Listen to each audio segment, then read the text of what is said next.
Bismillahirrahmanirrahim. Assalamualaikum warahmatullahi wabarakatuh. Selamat berjumpa kembali dengan saya, pengampu mata pelajaran sosiologi untuk kelas 11 SMA YPU Polosari. Materi yang pertama di kelas 11 ini membahas tentang kelompok sosial di masyarakat. Membahas tentang kelompok sosial di masyarakat. Kelompok sosial ini merupakan gejala umum, gejala yang penting yang terjadi di dalam kehidupan masyarakat. Hal tersebut tidak bisa dilepaskan dari sifat dasar manusia yang dibawanya sejak lahir, bahwa manusia itu tidak bisa melepaskan dari keinginannya, dari hasratnya untuk yang pertama bersatu dengan lingkungan alamnya, dan yang kedua untuk bersatu dengan lingkungan sosialnya atau dengan manusia di sekelilingnya. Sehingga keinginan atau hasrat tersebut mendorong manusia untuk membentuk kelompok sosial. Itu.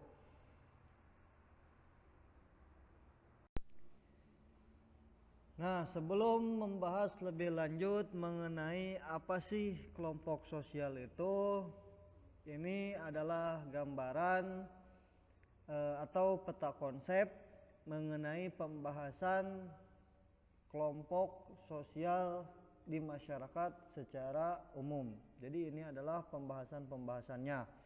Yang pertama ada pembahasan mengenai hakikat kelompok sosial, terdiri dari misalkan definisi, syarat, kriteria, dan lain sebagainya yang akan kita bahas pada kesempatan kali ini. Kemudian ada tipe-tipe kelompok sosial, tipe-tipe atau klasifikasi. Nanti ada menurut Emil Durkheim, ada menurut Ferdinand Tönnies, dan lain sebagainya. Ada tipe kelompok sosial primer, kelompok sosial sekunder, in-group, out-group, dan lain-lain. Itu akan kita bahas pada pertemuan selanjutnya. Kemudian pembahasan selanjutnya dalam bab ini itu tentang hubungan antar kelompok dalam masyarakat. Ini membahas tentang bagaimana dimensi hubungan antar kelompok dan juga membahas mengenai pola-pola hubungan antar kelompok yang ada di masyarakat. Jadi ini adalah peta konsep pembahasan sosiologi kelas 11 bab pertama, yaitu materinya tentang hakikat, tipe, dan hubungan antar kelompok. Selanjutnya sebelum membahas apa sih kelompok sosial itu, coba kita merefleksikan dulu sebentar bagaimana misalnya sejak lahir hingga sekarang tanpa kita sadari kita itu telah menjadi anggota dari berbagai macam kelompok. Misalnya yang pertama, kita dilahirkan dalam suatu kelompok yang dinamakan dengan keluarga. Selain keluarga juga kita misalkan menjadi anggota dari suku bangsa tertentu, suku Sunda misalkan, bangsa Indonesia, kemudian agama tertentu, agama Islam misalnya, kemudian kelompok olahraga tertentu, ada kelompok misalnya sepak bola, voli, badminton, dan lain-lain. Kemudian ada kelompok organisasi tertentu seperti misalkan kalau teman-teman OSIS, Pramuka, PMR, dan lain sebagainya. Itu. Jadi tanpa kita sadari, kita itu telah menjadi bagian dari kelompok-kelompok sosial yang ada di masyarakat gitu. Nah, karena ini kan tadi, jadi manusia itu ada, dalam diri manusia itu ada hasrat untuk menjadi satu atau untuk hidup berkelompok dengan manusia di sekelilingnya gitu. Nah, sebagai manusia kita juga tidak dapat hidup sendiri. Terdapat apa? Keterkaitan dan ketergantungan antara manusia yang satu dengan manusia yang lain. Nah, keterkaitan dan ketergantungan ini terlihat ketika manusia berusaha untuk apa? Untuk memenuhi kebutuhan hidupnya. Gitu. Dalam memenuhi kebutuhan hidup, manusia harus berinteraksi dengan manusia yang lain.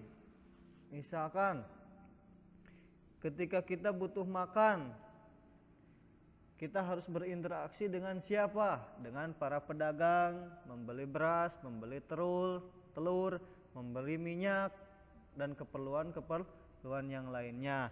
Ketika bekerja, kita juga harus bekerja sama dengan yang lainnya. Itu. Nah, ketika butuh kedudukan, nah kita juga harus bekerja sama dengan yang lain. Nah, oleh karena itu kebutuhan manusia itu tidak bisa diperoleh secara mandiri. Nah, tapi manusia harus mengadakan hubungan sosial dengan manusia yang lainnya untuk memperolehnya. Bahkan kan kata Aristoteles, manusia itu zoon politikon. Artinya apa? Artinya hakikatnya manusia itu sebagai makhluk sosial, tidak bisa memisahkan diri atau terasing dari kehidupannya bersama manusia yang lain.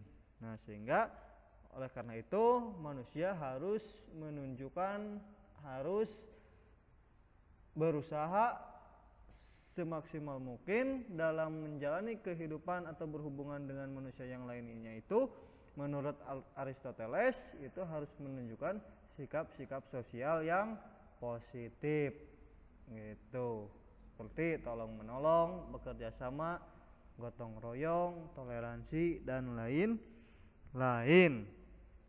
Nah, itu. Nah, jadi kelompok sosial merupakan gejala yang penting dalam kehidupan kita karena sebagian besar kegiatan kita berlangsung di dalamnya. Nah, lalu apa kelompok sosial itu? Nah, kita akan coba mengurai makna dari kelompok sosial itu dengan menganalisis definisi-definisi yang dikemukakan oleh para ahli. Nah, mari kita analisis bersama-sama pengertian kelompok sosial menurut para ahli. Yang pertama ada kelompok sosial. Pengertian kelompok sosial menurut Paul B. Horton. Ia berpendapat bahwa kelompok berarti setiap kumpulan manusia secara fisik. Definisi yang pertama ini melihat kelompok manusia secara umum, yaitu terdiri dari sekumpulan fisik manusia. Nah, tapi di sini kita belum dapat melihat secara jelas mana kelompok sosial, mana yang bukan. Nah, kenapa? Karena tidak setiap kumpulan manusia itu dapat dikatakan sebagai kelompok sosial. Gitu, nanti ada syarat-syaratnya, ada kriteria-kriterianya. Contoh, misalkan kerumunan manusia yang sedang melihat peristiwa kecelakaan lalu lintas di jalan itu merupakan kumpulan fisik manusia, tapi ia bukan merupakan kelompok sosial. Itu. Kemudian yang kedua, menurut Roland L. Warren berpendapat bahwa suatu kelompok sosial itu meliputi sejumlah manusia yang berinteraksi dan memiliki pola interaksi yang dapat dipahami oleh anggota-anggotanya secara keseluruhan.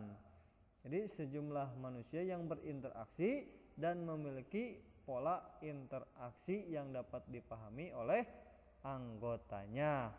Pola interaksi ini ada pola interaksi individu dengan individu, individu dengan kelompok, atau kelompok dengan kelompok. Bentuk interaksinya bisa kerjasama, pertukaran, konflik, dan lain-lain. Ada interaksi yang polanya itu pola X, ada pola Y, ada pola lingkaran, ada pola garis lurus. Nah, itu akan kita bahas kemudian.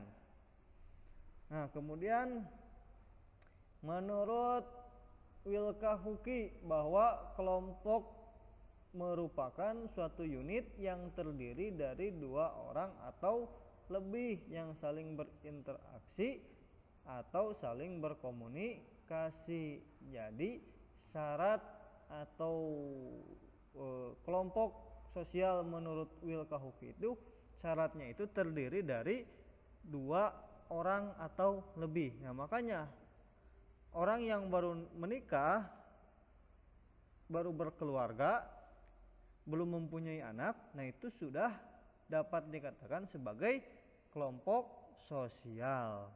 Itu yang saling berinteraksi atau saling berkomunikasi. Kemudian menurut Robert Camerton mendefinisikan kelompok sebagai sekumpulan orang yang saling berinteraksi sesuai dengan pola yang telah mapan. Ini definisinya hampir sama lah dengan Roland L.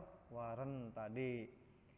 Nah, kemudian Maxwell dan Charles Havage mengatakan bahwa kelompok sosial itu merupakan himpunan atau kesatuan manusia yang hidup bersama. Gitu. Hubungan antar manusia dalam hubungan itu bersifat saling mempengaruhi dan dengan kesadaran untuk saling menolong. Nah, kesimpulan dari definisi tersebut, jadi kelompok sosial itu merupakan suatu kesatuan sosial yang terdiri dari dua atau lebih individu yang mengadakan interaksi yang cukup intensif. Gitu. Sehingga di antara individu-individu itu terdapat pembagian tugas, strukturnya ada, dan ada juga norma-normanya atau norma-norma tertentu dalam kelompok-kelompok sosial tersebut. Nah, selanjutnya ciri atau kriteria kelompok sosial. Saya mengambil ciri atau kriteria kelompok sosial menurut Robert Camerton.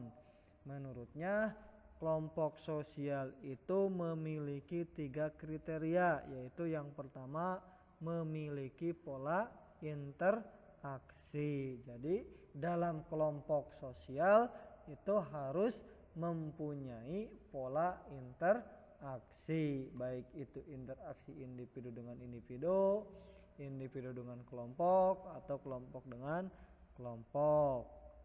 Baik itu kerjasama, bentuk interaksinya pertukaran ataupun konflik. Nah, itu ada pola interaksi X, ada pola interaksi Y, ada pola lingkaran, ada garis lurus, gitu, dan lain-lain. Nah, kemudian pihak yang berinteraksi mendefinisikan dirinya sebagai anggota kelompok.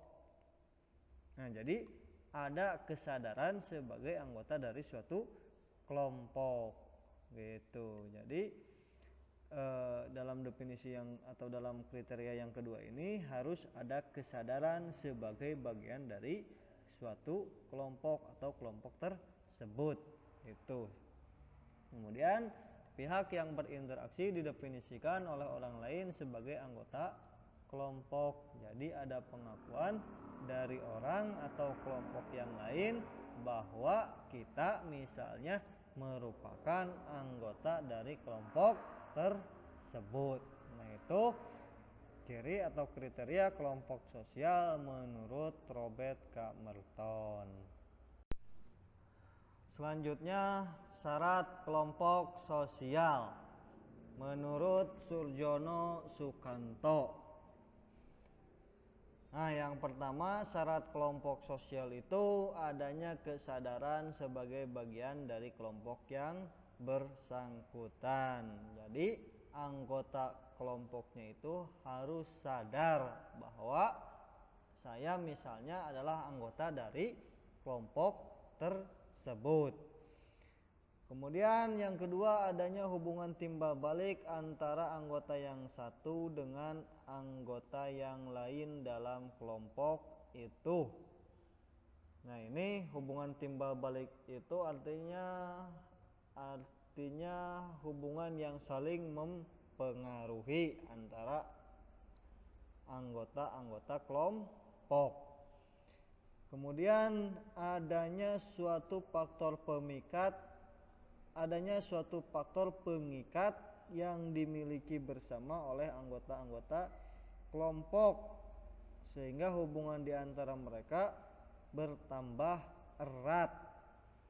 Nah, jadi ada faktor pengikat. Faktor pengikatnya itu bisa apa? Bisa kepentingan yang sama, misalnya tujuan yang sama, ideologi atau cita-cita yang sama. Nah, itu biasanya yang menjadi faktor pengikat dalam suatu kelompok sehingga hubungannya itu bertambah erat. Kemudian yang keempat, memiliki struktur, kaidah dan pola perilaku yang sama. Nah, memiliki struktur ini artinya ada pembagian tugas di antara setiap anggotanya. Dan juga ada apa? Ada status dan peran-peran tertentu di dalam kelompok tersebut. Gitu. Kemudian kaidah. Nah, kaidah ini artinya bahwa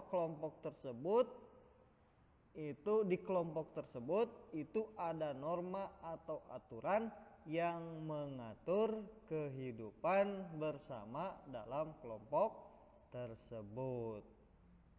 Dan juga ada pola perilaku yang sama. Itu memiliki pola perilaku yang sama. Kemudian yang kelima, bersistem dan berproses. Nah, bersistem dan berproses sehingga kelompok sosial tersebut memiliki tujuan, memiliki kepentingan, dan juga ada komunikasi dan interaksi di antara para anggotanya. Nah, itu syarat kelompok sosial. Jadi tidak setiap kumpulan fisik manusia itu dikatakan sebagai kelompok sosial, tapi kelompok sosial itu memiliki syarat dan juga kriteria tertentu. Nah, itu tadi kriteria dan syaratnya.